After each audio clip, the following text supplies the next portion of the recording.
بڑا احمق ہے وہ بندہ جو دوسروں کی برائیوں کو برا سمجھے اور خود ان برائیوں پر عمل پیرا ہو جائے۔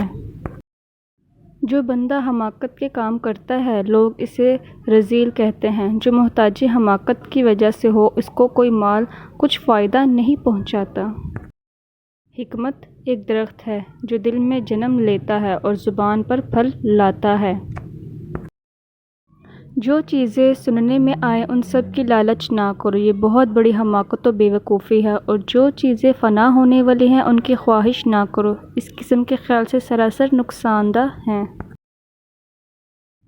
بے شک طلوع کرنے والے نے طلوع کیا، چمکنے والا چمکا، ظاہر ہونے والا ظاہر ہو چکا اور ایک طرف جھکنے والا سیدھا ہو گیا۔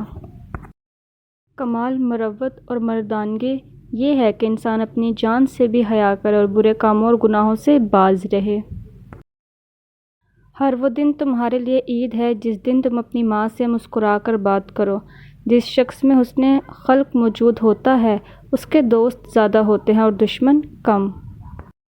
غریب کو کھانا کھلاؤ اور دولت کا صدقہ دو، تمہارے گھر میں دولت بارش کی طرح برسے گی۔